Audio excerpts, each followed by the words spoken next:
शांति 23/10/2023 के बाबा के मधुर महावाक्य। बाबा कहते, मीठे बच्चे, अब मनुष्यों द्वारा मिले हुए मंत्र यंत्र काम में नहीं आने हैं, इसलिए तुम सब से अपना बुद्धि योग तोड़ एक बाप को याद करो। अब मनुष्यों द्वारा मिले हुए मंत्र यंत्र काम में नहीं आने हैं, इसलिए तुम सब से अपना बुद्धि योग तोड़ एक बाप को याद करो। प्रश्न, भक्ति की कौन सी बात ज्ञान मार्ग में नहीं चल सकती? भक्ति की कौन सी बात ज्ञान मार्ग में नहीं चल सकती? उत्तर, भक्ति में भगवान से कृपा अथवा आशीर्वाद मांगते हैं। ज्ञान मार्ग में आशीर्वाद व कृपा की बात नहीं है, ये पढ़ाई है। बाप टीचर बनकर तुमको पढ़ा रहे हैं। तकदीर का आधार पढ़ाई पर है। अगर बाप कृपा करे तो सारा क्लास ही पास हो जाए, इसलिए ज्ञान मार्ग में कृपा व आशीर्वाद की बात नहीं है। हर एक को अपना अपना पुरुषार्थ जरूर करना है। गीत, मैं एक नन्हा सा बच्चा हूँ। ओम शांति। ये है भक्ति मार्ग के लिए पुकार, छोटे और बड़े की, क्योंकि समझाया गया है भक्त तो यज्ञ तप आदि करते हैं, समझते हैं इनसे परमात्मा से मिलने का रास्ता मिलेगा। फिर ईश्वर को सर्वव्यापी कहना, मैं भी उनका रूप हूँ, मेरे में भी भगवान है, ये कहना तो झूठ है ना। वह कोई दुख सहन नहीं करता, भगवान तो अलग चीज़ है। यही मनुष्यों की भूल है, जिस कारण दुख भोग रहे हैं। तुम्हारे में भी कोई विरले बाप को जानते हैं। माया घड़ी घड़ी बुला देती है। बाप तो बार बार कहते हैं, तुमको श्रीमत देते हैं, अपने को आत्मा समझो और मुझ बाप को याद करो। यह है श्रेष्ठ मत। बाप को श्रीमत से मनुष्य नर से नारायण पति से पावन बनते। तो इस समय के जो भी पतित मनुष्य हैं, उनकी श्रेष्ठ मत नहीं है। भगवान ने भी कहा है कि ये भ्रष्टाचारी आसुरी संप्रदाय है। बाप कहते हैं, तुम्हारा देवी देवता धर्म बहुत सुख देने वाला है, तुमने बहुत सुख पाया। ये बना बनाया ड्रामा है, ऐसे नहीं कि भगवान ने क्यों बनाया है, ये अनादि ड्रामा है ना। ज्ञान माना दिन, भक्ति माना रात। ज्ञान से अब तुम स्वर्गवासी बन रहे हो, भक्ति में नरकवासी बने। परंतु मनुष्य पत्थर बुद्धि होने के कारण समझते नहीं क्रोध कितना भारी है, कितने बम बनाते हैं, समझते हैं कि विनाश जरूर होगा। तो ये भ्रष्टाचारी बुद्धि हुई ना। कलयुग को कहा जाता है रावण राज्य। रावण ही भ्रष्टाचारी बनाते। बाप आकर के ऑर्डर निकालते हैं कि अब भ्रष्टाचार बंद करो, दुख देना बंद करो। नंबर 1 भ्रष्टाचार है, 1-2 को पतित बनाना। ये है ही वैशाल्य। कलयुगी भारत को वैशाल्य कहा जाता है। सत्य को कहा जाता है शिवालय, शिव बाबा का स्थापन किया हुआ पवित्र भाट। लक्ष्मी नारायण आदि को कहा जाता है सर्वगुण संपन्न, 16 कला संपूर्ण निर्विकारी। फिर ये प्रश्न नहीं उठ सकता कि बच्चे कैसे पैदा होते, जबकि तुम बच्चे योग बल से विश्व के मालिक बन सकते हो, तो योग बल से क्या नहीं हो सकता? बाबा कहते, तुम योग बल से श्रीमत पर स्वर्ग के मालिक बन सकते हो, तो वहाँ योग बल से बच्चे पैदा नहीं हो सकते। बहुबल से सारी सृष्टि पर राज्य नहीं कर सकते। उनका है बहुबल, तुम्हारा है योग बल। तुम सर्वशक्तिमान बाप से योग लगाते हो। सर्वशक्तिमान बाप खुद कहते हैं, मुझे याद करो, तुम्हारे भी कर्म विनाश होंगे। परंतु कोई की बुद्धि में ठहरता ही नहीं। उसी समय हाँ हाँ कहते हैं, फिर भूल जाते हैं। बरोबर भगवान बेहद का बाप राजयोग सिखाकर ज्ञान से हमारा श्रृंगार कर रहे हैं, फिर भी बुद्धि में नहीं बैठता, तो कहेंगे उसकी तकदीर में नहीं है, इसलिए तदबीर नहीं करते। टीचर तो सबको पढ़ाते हैं, फिर कोई कितना पढ़ते, कोई नापास हो जाते। टीचर को थोड़ी कहेंगे आशीर्वाद करो। पढ़ाई में आशीर्वाद कृपा आदि तो नहीं चलती है। ज्ञान मार्ग में तो बाप तुमको नमस्ते करते हैं, कृपा व आशीर्वाद नहीं मांगनी है। बाप के पास बच्चा आया तो वह मालिक ही बन जाता है। बाप कहते, ये तो मालिक है, कृपा की बात ही नहीं। बाप की मलकियत से बच्चों की हो गई। हाँ, बाकी बच्चों को सुधरना, वह फिर टीचर का काम है सुधारना। टीचर कहेंगे पढ़ो, पढ़ना तुम्हारा काम है। कृपा क्या करेंगे? गुरु का भी फर्ज है रास्ता बताना, सदगति मार्ग का। आशीर्वाद की बात ही नहीं है, ये तो एक ही बाप टीचर गुरु है। तीनों से कृपा मांगने की बात नहीं है।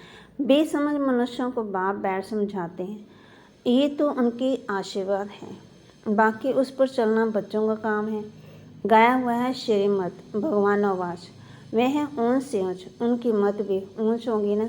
श्रीमत से तुम श्रेष्ठ देवी देवता बन रहे हो, तो नंबरवार पुरुषार्थ अनुसार तुम भी समझ सकते हो कि हम कितनी मार्क्स से पास होंगे। स्कूल में स्टूडेंट समझ तो सकते हैं ना, हमने पूरा पढ़ा ही नहीं है, इसलिए हम फेल होंगे। बाप भी रजिस्टर से समझ जाते हैं ये ना पास होगा।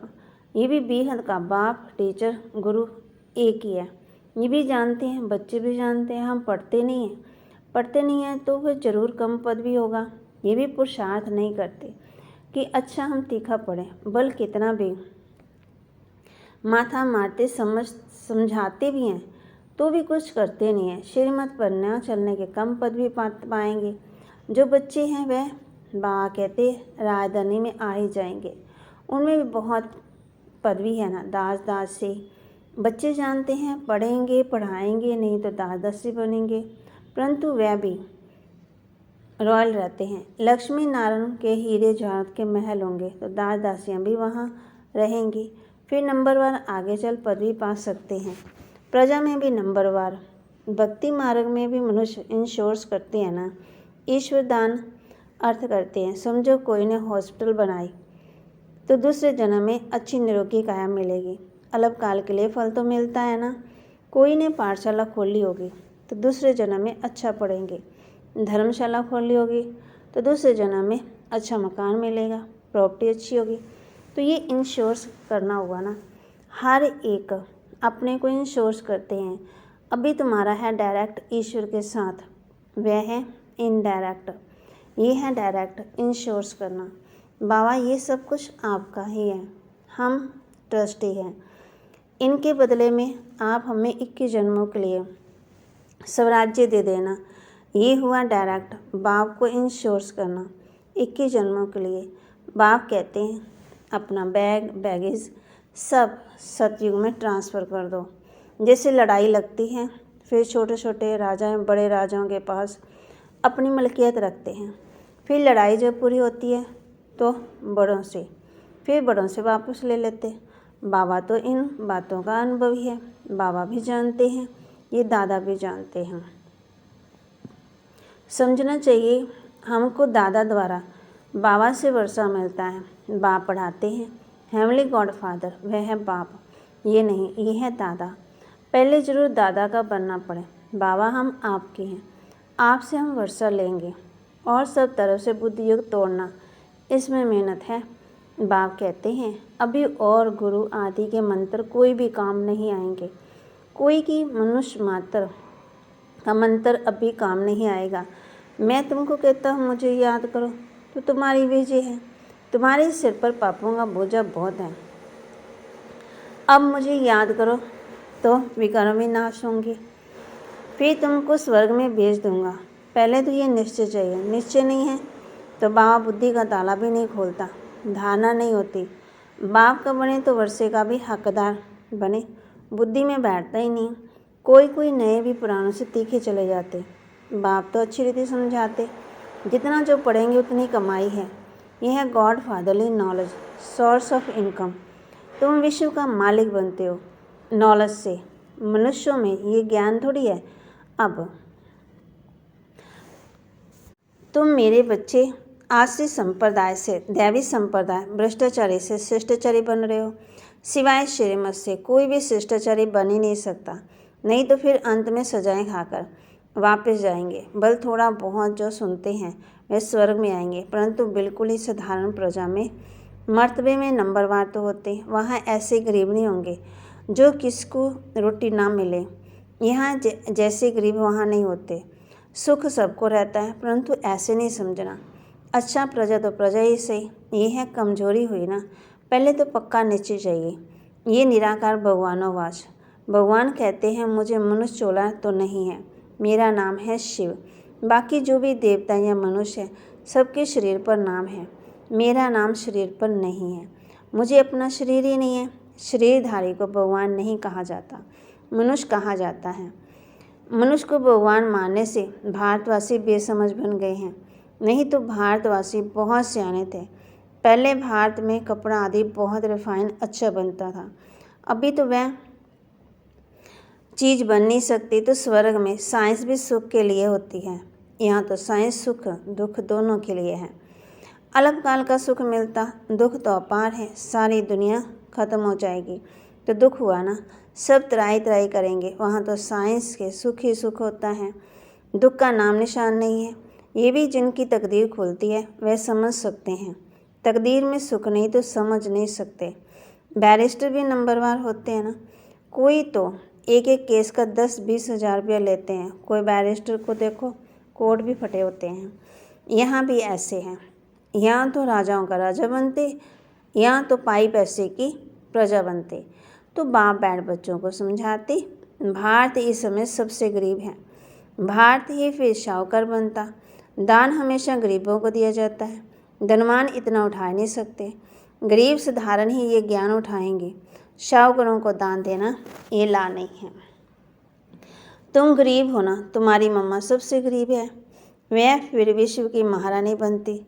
ड्रामा ही ऐसा बना हुआ है, गरीब जास्ती उठाते हैं क्योंकि दुखी हैं, शाहूकार तो बहुत सुखी हैं। वह तो कहते हैं हमको तो यहाँ स्वर्ग है, मोटर हैं, गाड़ियाँ हैं, पैसा है, नौकर है, चाकर हैं। जिनको पैसा नहीं है वह नरक में है, उनको आप ज्ञान दो। ऐसे भी हैं, ऐसे भी कहते हैं तुम्हारी है अब गॉड फादरली सर्विस, तुम भारत के सच्चे सर्वेंट हो। वह सोशल वर्कर हैं जिस्मानी, मनुष्य को थोड़ा सुख देते तो ये तो सारी सृष्टि को साफ कर पवित्र सुखी बना देते। ये तन मन धन से भारत की सेवा कर रहे हैं। अच्छा, मीठे मीठे सिक्के लदे बच्चों प्रति माता पिता बाप दादा का याद प्यार और गुड मॉर्निंग।